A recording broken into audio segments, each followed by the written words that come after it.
Hello, fellow Rebel Capitals. Hope you're well. We've got Repo Madness 2.0 in the UK today. The Bank of England actually comes out and says they're going to expand the temporary quantitative easing, and they made an announcement that they're going to get involved with the repo market, just like the Fed got involved with the US repo market in September of 2019, when we had repo rates spike to almost 10%. So let's get into this story from CNBC and see what on earth is going on in the UK. I mean, just the other week, they had to do this emergency quantitative easing because the long end of their yield curve was blowing up and these pension funds were potentially going bust. So they're getting on the phone and calling the Bank of England and saying, do something, do something, do something. So they injected liquidity, if you want to use that term, and they bought the long end of the curve to make sure those rates weren't spiking to where these pension funds would get margin calls because they're so levered up because of artificially low interest rates for the past 12 freaking years. So let's get into this story and see what on earth is going on now. It's just, you can't make this stuff up. Every single morning I wake up and it's just more central planning intervention to really plug holes in all of the problems that they created to begin with. So shooting over to CNBC, and the good news is my highlighter is actually working today. So Bank of England strengthens emergency stimulus to help ease market turmoil. Oh, and how many of you on this live stream thinks this is going to be temporary, this emergency stimulus? Because as you'll see, it's supposed to end October 14th. That would be this Friday. So what are the probabilities that the long end of the curve starts blowing up again as this date comes closer to reality, as the stated end date? And what are the probabilities that come Friday, when, let's just assume for a moment, that long end of the curve, the gilt market, which is their bond market, their sovereign debt market, like the treasury market in the United States, what happens if their yields are exploding higher and putting more strain under the pension system because all the participants in the market are front running this? They know for sure that they're going to stop intervening. So why wouldn't they sell the gilts that they had? I mean, think about this. You guys know there's an inverse relationship between the price and the yield. So if you owned gilts right now and you knew that they were going to stop buying, the central bank, the Bank of England, on October 14th, wouldn't you sell now? Hello, because there's a high probability that the price goes down as we get closer to October 14th. So let's just assume that happens for a moment. Well, then they're right back in the same position they were when they came out with the emergency stimulus that was supposed to be temporary in the first place. My goodness. How true was that statement by Milton Friedman, that there's nothing more permanent than a temporary government program? Man, we have sure seen that come to fruition with quantitative easing, not just in the United States, not just in Japan, but obviously what we're seeing here with the Bank of England in the UK. So again, key talking points here. They're supposed to stop this scheme. I'm glad CNBC is calling a spade here. This is a scheme. I think that's a good way to describe this nonsense. Following last month's unprecedented spike in gilt yields, LDIs, which hold substantial quantities of gilts and are owned predominantly by final salary pension schemes. Good word. I would go so far as not call it a scheme, but maybe even more so, or more appropriately, a Ponzi scheme. Because once you drop rates so low, they can't have any prayer of making that 7% return they need. and therefore they just take more and more leverage. So it ends up, the net result is a Ponzi scheme in the sense that more and more people have to put money in order for the people that are promised money to get money out of the system because they just cannot get that return. And again, we got to put the blame where it needs to be. That's on the central banks. If they wouldn't have dropped interest rates artificially low, then if they wouldn't have this ZERP policy since 2008, then these pension funds would not be, or most likely would not be in dire straits, that in the dire position they're in today. So, first things I've got highlighted: the Bank of England on Monday announced further measures to ensure financial stability in building on its interventions. Isn't it shocking how frequently these central banks are having to intervene? It's happening more and more and more. We think that just because the Federal Reserve is doing a little bit less, then that means that all central banks are kind of pumping the brakes and doing a lot less. They're letting the free market take over. Not even close. Look what's happening in Japan.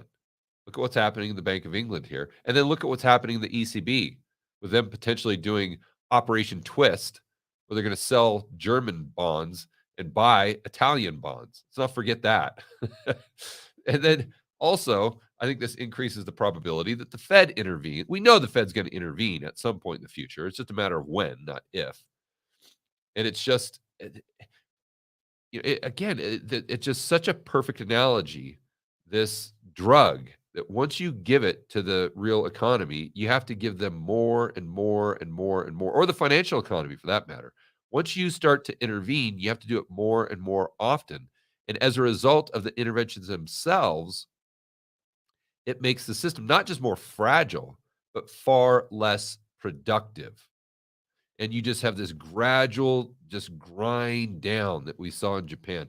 Now, as far as real GDP, that grind down can be deflationary, it can be inflationary. I think that throughout this decade, it's going to be on net balance. It's going to be inflationary, but I think it's going to look a lot like the 1940s, where you see big spikes of huge inflation, and then you have just that spike plummet down to where you may get little stints, 6 months here and there, of actual deflation because of the market collapsing, or who knows what black swan event we'll get as a result of the interventions that maybe we're seeing now, but maybe interventions that we've seen since 2008, they're just compounding on one another. Next thing we've got highlighted here, the bank's financial stability committee. Don't you love all these committees? I love whenever you see the word committee or task force with a government agency, you know it's just utter nonsense. And you know that anything they do is most likely going to make matters worse. And going off what Ron Paul always used to say, which is so accurate, that whatever their name is, you know the net result is going to be the opposite. So the bank's financial stability committee, this is a committee that will create financial instability through their actions, not stability. So September 28th announced 2-week emergency purchase program for long-dated UK bonds, known as gilts, to restore order in the markets and protect liability-driven investments, basically these pension funds, from imminent collapse. Their words, not mine. The central bank announced Monday that it would introduce further measures. So let's think about this. What they're saying is this is a temporary program, and it's going to end this Friday. But as of right now, Monday, we're actually going to increase the QE that we're going to be able to magically stop on Friday. So you see my point. If they were going to stop this on Friday, I don't know that they'd be increasing it 5 days prior. Oh, geez. Just what a clown world. That's the only way to describe it. Appropriately, on the same day that Ben Bernanke, if you didn't hear, wins the Nobel Prize for economics. I was good. I've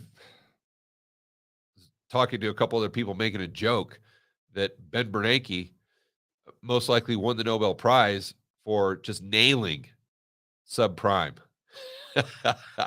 when he said it's contained. And you know darn well that next year, Janet Yellen is going to win the Nobel Prize for just nailing quantitative tightening. Remember, it's going to be like watching paint dry. And then in 2024, I guarantee you, Jerome Powell is going to win the Nobel Prize for just absolutely nailing inflation. Transitory. 3 Fed chairs in a row. We got contained, we got paint dry, and we got transitory. Boom, nailed it. Definitely, they're all worthy on that alone of a Nobel Prize in the clown world we live in. Going back to the article, the central bank announced on Monday, to ensure orderly end. So again, let's think about this. They're saying that they're going to increase quantitative easing the Monday prior to them stopping, or let's just say 5 days prior, to ensure that it's orderly. Well, if they have to increase quantitative easing just 5 days prior to stopping, how are we to believe that this is going to be? I guess what I'm trying to say is if you need to increase quantitative easing 5 days prior to stopping in order that it to make sure that it's orderly, it's probably not going to stop this Friday. Most likely going to continue on. We'll have to wait and find out. Next highlighted section. The bank will also launch a temporary expanded collateral repo facility. And they love their abbreviations just as much as the Fed, obviously, because they're calling it TECRF. TECRF. TECRF. Temporary expanded collateral repo facility. Nowhere near as good as MILF here in the United States. If you guys remember that program, which to this day, I don't see how that passed over Jerome Powell's desk with him not noticing that one of their programs that they rolled out for the cerveza sickness, if you didn't watch my videos, was called MILF. MIL, it was like MILFF or something like that. So MILF, I'll give the Fed credit, far better than TECRF for sure. But this is the UK bank saying, okay, not only are we going to do more QE, but we're also going to start intervening in the repo market. And that's not all. In addition to expanding QE and now getting involved with the repo market because things are so stabilized over there, right? They made the announcement that they're going in these repo transactions. They're not just going to take government bonds. Oh, no, no, no, no, no. They're also going to take corporate bonds as collateral. Now, you may say, George, that's not too outrageous because the repo market, the free market version of the repo market we have here in the United States, they might use corporate bonds as collateral. Yeah, at a much higher interest rate. You get worse collateral, higher interest rate because you got more risk. But I guarantee you that the interest rate that's offered by the Bank of England for the best collateral or the worst collateral is all going to be the same. Again, basically price fixing. And we know what happens when you fix prices. It doesn't work out well in the long run. You misallocate resources and you create malinvestment. And thirdly, in addition to all this other goodness that they've announced, the bank will be ready to use regular indexed long-term repo operations each Tuesday. You say, how long-term? 6-month repos. And remember, most of the repos are, at least here in the States, I would assume over there as well, are just overnight repos. And sometimes you get maybe a 2-week repo or a 30-week, or excuse me, a 30-day repo. But they're saying they're going to do 6-month repos. in exchange for less liquid assets to further ease liquidity pressures on basically the pension funds. So let me get this straight. Your bond market is so healthy that you are going to have to open up repo operations where the Bank of England is the counterparty to make sure that any financial institution that has these gilts on their balance sheet is able to actually trade them in for cash. This is a shocking statement because what it's effectively saying is that they are predicting that there could be just no bid for the long end of their curve. This is no bid, meaning no buyers. Nope, sorry. And then what happens to the gilts? Obviously, no bid. Price plummets. Price plummets. Yield explodes, which puts them probably even in a worse position than they were just a week or two ago. So they're saying that we see this problem getting worse in the future. Therefore, we're opening up all these new repo facilities and we're open to doing 6-month repos in exchange for less liquid assets.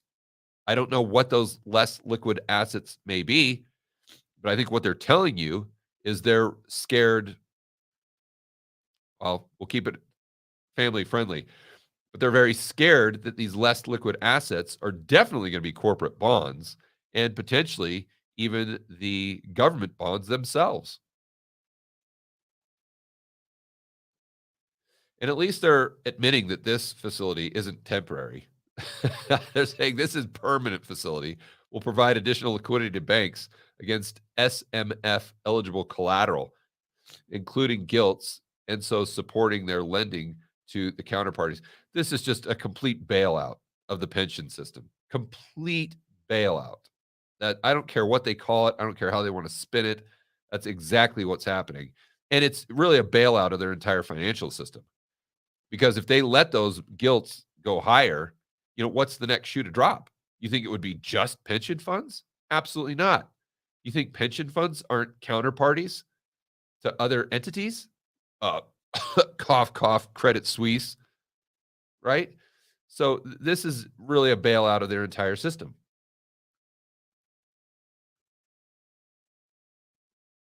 So they're saying this could be a short-term reprieve. Yes, I completely agree. The unprecedented spike in gilt yields, which came off the new government's. Okay, so they're going to blame this on Truss, which I think she needs to shoulder a lot of the blame. But look, is it?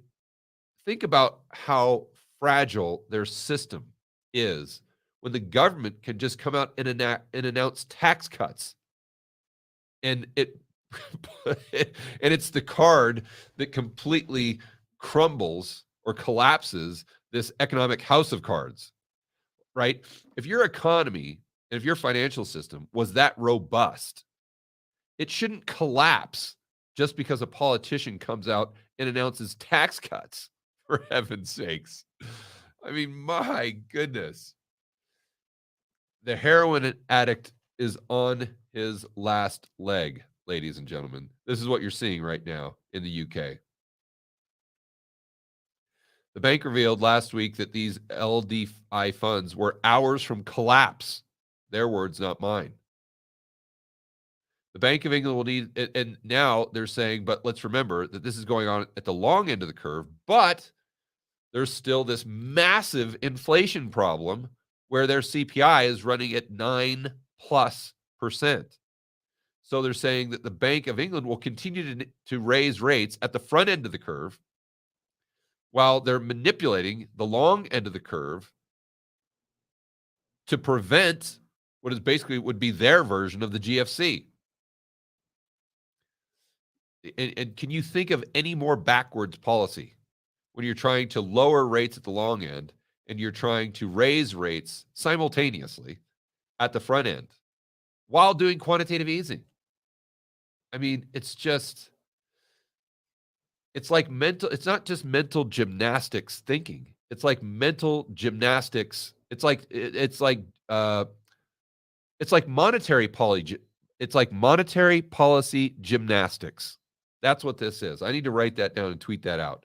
This is monetary policy gymnastics that we're seeing right in front of our eyes.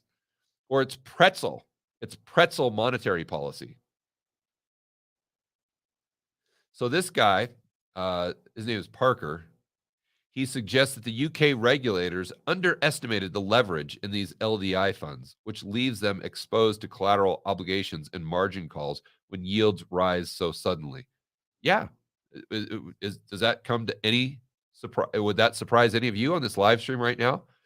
That the regulators effed up? Shocker, right? Should we expect anything else? And by the way, you think the UK pension funds are the only one levered up? Guess again. Look at the US pension funds.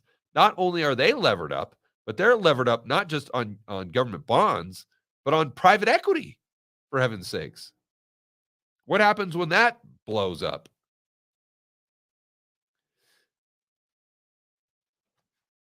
The cracks in the system, the cracks in this financial dam are just, they're literally increasing exponentially. I mean, we're seeing it right in front of our eyes. So this Parker gentleman says the reality is we still have negative yields in excess of 5% inflation, 5% with inflation trending, at least for the next few months, around 10%. And as a result, institutional demand and retail demand for gilts, I think, is going to remain very muted. In other words, non-existent. So if there's no demand for gilts, that means no bid. That means price down, yield up. What happens this Friday? If, let's assume for a moment, the Bank of England does actually stop their quantitative easing program. I mean, I hate to say it, but grab the popcorn, guys, because this is going to get crazy very, very quick. And definitely mark October 14th on the calendar because we're going to have to revisit this and see what actually happens, because this is a potential powder keg right here for sure. All right, guys, enjoy the rest of your afternoon. As always, make sure that you're standing up for freedom, liberty, free market capitalism. And I want to announce that I most likely will be on Fox Business today with Charles Payne at 2 p.m. Eastern time. I think it's live, actually. They're actually letting me on Fox Business live. They've got a lot of confidence that I won't go off on the Fed or one of these golden cows that they have, but we'll see. I'm not going to hold anything back. As you guys know, I'm not going to filter anything. I'm going to tell them exactly what's on my mind. So it should be entertaining. We'll definitely have the End the Fed hat in the background. So check out Fox Business today at 2 p.m. Eastern with yours truly. We'll see you in the next video.